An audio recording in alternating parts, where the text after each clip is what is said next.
नमस्कार, स्वागत है आप सभी का। कैसे हैं आप सभी? ड्यूटी कैसी चल रही है आप सभी की? कुछ ज़िलेवार लेटर देखने को मिल जाते हैं एएनएम ड्यूटी को लेकर के।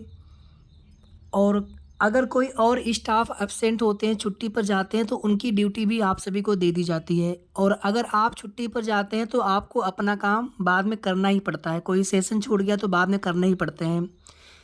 सेशन हो गया, उसके बाद फीडिंग आदि अगर आप नहीं कर पाते हैं, ज़्यादा अगर वहाँ पे जनसंख्या ज़्यादा अगर वहाँ पे बच्चे आ गए, तो फिर घर पे जा कर के भी आपको काम करना पड़ता है। कहीं-कहीं पर कोई एएनएम सपोज़ दैट नहीं है, संविदा की थी, जॉब छोड़ दी, ट्रांसफ़र हो गया, वहाँ पे 2-2 एएनएम का कार्य आपको अकेले करना पड़ता है।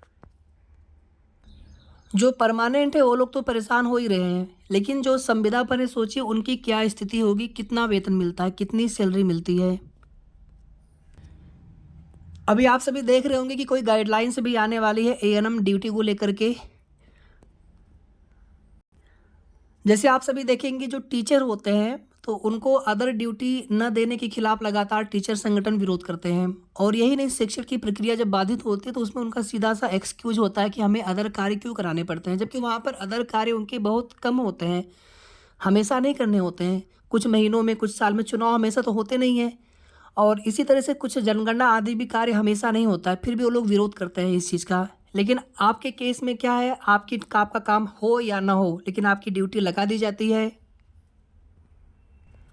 एक पर्टिकुलर होना चाहिए कि आपको सिर्फ इतना काम करना है। चलो फीडिंग आदि आप लोग कर लेते हैं, करते-करते कर लेते हैं, आप लोग मना नहीं करते हैं। जब मना नहीं करेंगे तो फिर आपके ऊपर ऐसे ही वर्क का बर्डन बढ़ाता जाएगा, बढ़ता जाएगा।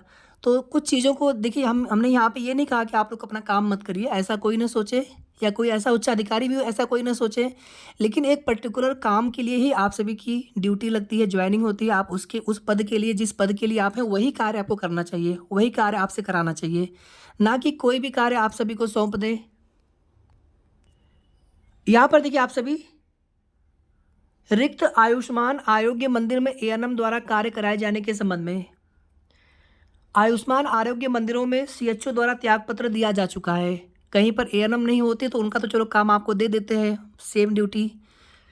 सीएचओ ने त्यागपत्र दे दिया है, तो आप यहाँ पर देखेंगे तो, या सीएचओ अगर मातृत्व अवकाश पर हो या फिर त्यागपत्र दे दिए हों, तो उस स्थिति में वहाँ पर काम एएनएम के द्वारा आरोग्य मंदिर से संबंधित समस्त कार्य एवं रिपोर्टिंग का कार्य किया जाएगा। किंतु संज्ञान में आया है कि आप लोगों के द्वारा आयुष्मान आरोग्य मंदिरों पर एएनएम से कार्य नहीं लिया जा रहा है। आपको निर्देशित किया जाता है कि अपने स्तर से संबंधित एएनएम के द्वारा आयुष्मान आरोग्य मंदिर का कार्य कराना सुनिश्चित करें। ये देखिए आदेश बिल्कुल समझ से परे है। इसमें हमें नहीं पता क्या सोच करके ये आदेश जारी किया गया है। क्या आप लोगों को दिक्कत नहीं होती, परेशानी नहीं होती? क्या आप लोगों की परेशानी, आप लोगों की तकलीफ उन लोगों को समझ में नहीं आती है?